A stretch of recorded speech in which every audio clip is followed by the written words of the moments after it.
What up, guys? So before I get with this video, just want to let you know that this is virtual, not real life. And as I mentioned, this is just a virtual thing if COVID never happened. So yeah, this time it's for my custom-made Xfinity series called NASCAR Arris series. If you're not familiar with it, you watch the Xfinity series, don't you? So let's get things started. A three-way tiebreaker in the point standings, but one was given to the regular season champion was given to somebody else, and it's not the first two, but it's the third one in the standings. So drivers in the four-way tie going to the playoffs. Brandon Jones in the number 19. Second in the standings would be Chase Briscoe, who came up close. And your regular season champion, Austin Cindric, who recently moved from the 12 car to the 22 car. Noah Gragson, fourth in the standings. Been a bit quiet all season, but we're going to see how he does in the playoffs. Michael Lynette in the number 1 car. He's also had a good car as well. He has 3 wins, I believe. Same with Noah Gragson. So yeah, during the mid-season, it's been a streak.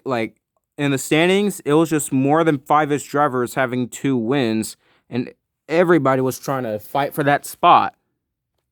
Harrison Burton, who's won 2 races this virtual season. Harrison Burton, I know that's a 51 car, and I don't have a real life 20 car because I don't know, I just don't. So yeah, Harrison Burton, Rookie of the Year driver, although he has been in the R series for the past 2 years or something like that, because I didn't feel like putting him in the Truck Series. I felt like he was more skilled. Riley Herbst, the driver with 2 wins. Both of them came from Atlanta and Texas Motor Speedway. Those were earlier this year, and ever since after those races, he's been quiet lately. He hasn't won ever since. Can Riley Herbst pull an upset for the championship? Justin Allgaier, remember Richmond, this is virtual, okay? 3 races prior, he got in a wreck, and that put him in a must-win situation. He needed to win in order to go to the playoffs. And that if he did not win, that he would miss out on the playoffs. What do you know? He gets out of the track last Friday night and gets it done. He knew he was in a must-win situation. He knew he had to get it done, and he gets it done. So Justin Allgaier, who was in a must-win situation in the regular season, got it done and gets himself into the playoffs. This driver may only have 1 win in the season, and that was from the very first race of this season, Daytona, that being Matt Snyder. Hold up. So, Matt Snyder, ever since that Daytona win, he has been quiet. So, Matt Snyder has an uncertain future. He could probably do a part-time season with RCR and another team. So, that's Matt Snyder's plan. But with that in mind, Matt Snyder hopes to get his very first NASCAR R Series championship. He only had 1 win this season. As I mentioned, it was the very first race earlier this year. The next 3 drivers made it on points, and they're all, I guess, fake rides, and only 1 driver is made up. You're familiar with him if you were on my Instagram page from ages ago. But this one is not fake. He's actually real. And this one, the driver, the number 2, kill switch engaged Chevy Camaro, Anthony Alfredo. Anthony Alfredo drove this 2 car throughout this whole full-time season. It started off with a mini Hot Wheels car that I made a 2 car for RCR. But ever since I got carried away with these, I just had to add them in the series no matter what. So Anthony Alfredo, one of the other quiet drivers, but he made it on points. So Anthony Alfredo, we're going to see if he can try to earn a cup ride next year. But in doing that, he's going to have to win this year's championship. A driver some of y'all may be familiar with, Jason Jordan's. He started off in the Macca Racing Series in 2018.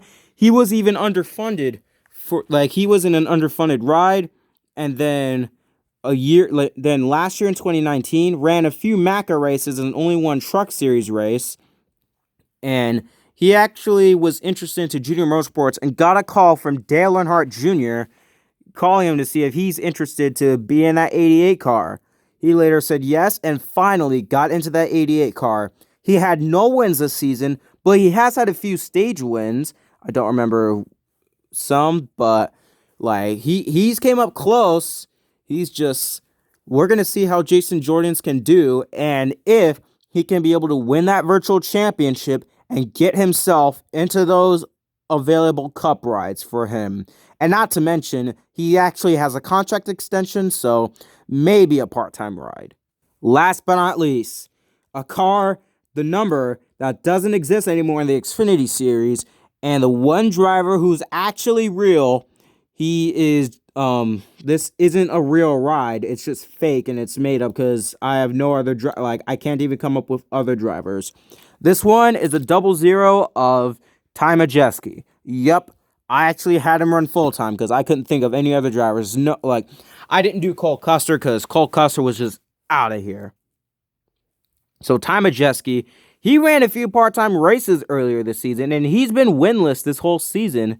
Like, in 2016, date back to the last 3 races beginning at Texas of the playoff race, he joined GoFoss Racing, and they had a second car for him, and Ty Majeski was able to drive that, and then for, the first, 4 races of the 2017 season, he actually drove the 33 car again, being teammates with another driver. 2016, it was Jeffrey Earnhardt, and 2017 being Matt DiBenedetto. So he's actually familiar with those drivers. And Ty Majeski, who later was actually he later ended up leaving the Cup Series despite how young he was. And then he decided to run the NASCAR R Series instead. And in 2019, ever since Roush shut down, he took a year break. And then this year, he's joining Nice Motorsports and Nice Motorsports in the Tempur-Pedic Truck Series part-time. And guess what? He is doing the full-time NASCAR R Series season. Can he get his cup ride back, or will he be left hopeless? So thank you all for watching, and bye.